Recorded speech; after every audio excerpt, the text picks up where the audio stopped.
Trial tappers find hope, resilience, and post-traumatic growth after life's trials and traumas. Today, I want to talk to you about the domain of post-traumatic growth of appreciation for life.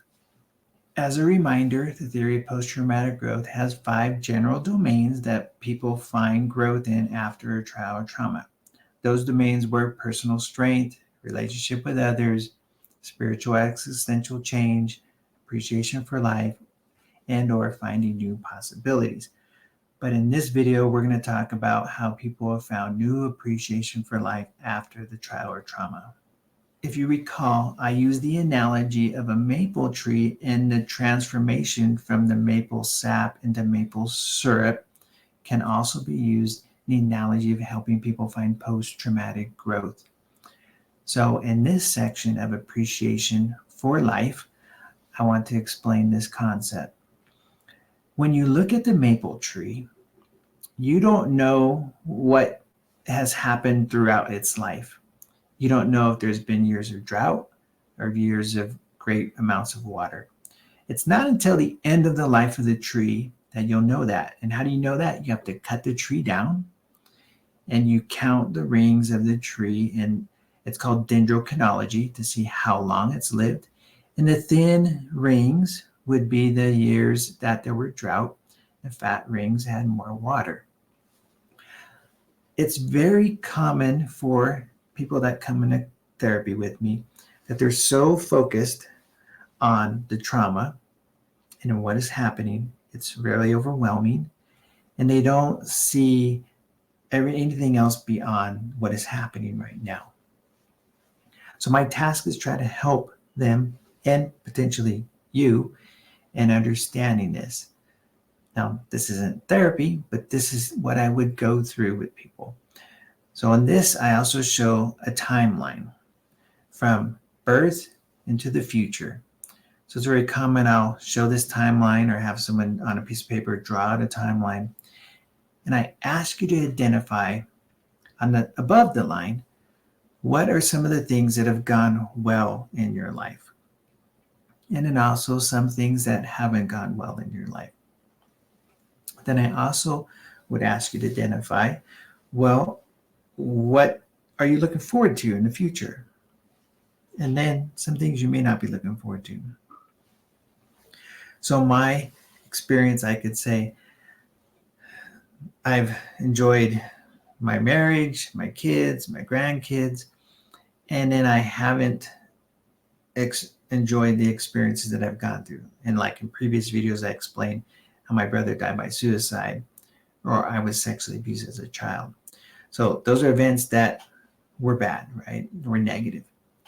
And then I look and try to identify what's positive going forward in the future. Well, I hope to have more grandkids. I hope to retire.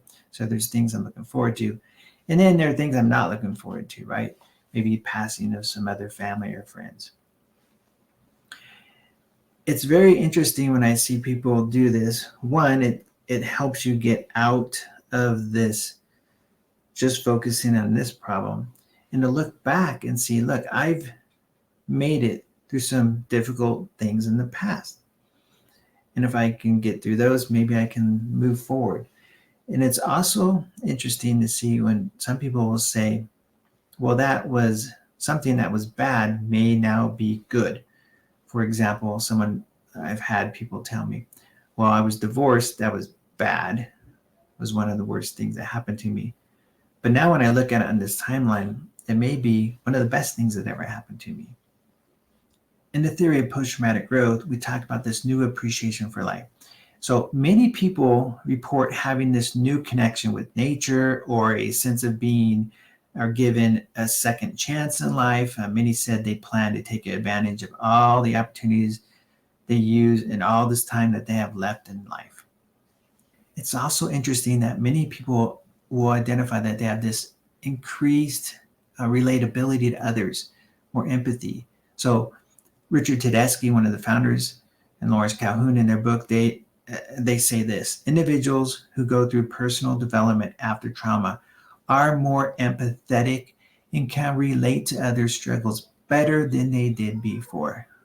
It is very common for me to hear this idea of appreciation for life and how this increases with others after a traumatic event.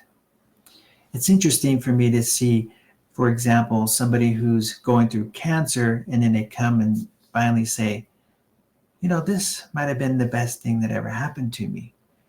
And you might think, how is that possible? But they'll explain things like, I appreciate the snow. I appreciate my kids, every moment I have with them. I appreciate every day. I appreciate nature. All these things now that they weren't paying attention to, they appreciate now. And every moment they have with others. This new appreciation is valuable. I know I also went through this experience after some of my trauma and trials, and you will too. In my experience, I found this new appreciation for what I was doing, for my work, how I was helping people. I became much more empathetic towards people that are going through specific traumas, as I'd been through my traumas and the struggles that I've been through. And you will also have this connection with others. That is the hope when you look at post-traumatic growth, is eventually down the end, you start having new appreciation, new empathy towards other people. I hope you found this helpful.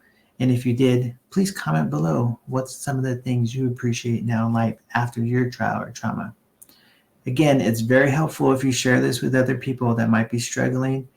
And if you like what you did, please give it a big thumbs up like this. And the YouTube algorithm would love that, and I would really appreciate it. I hope to share more with you about post-traumatic growth in my next video. Thanks for watching.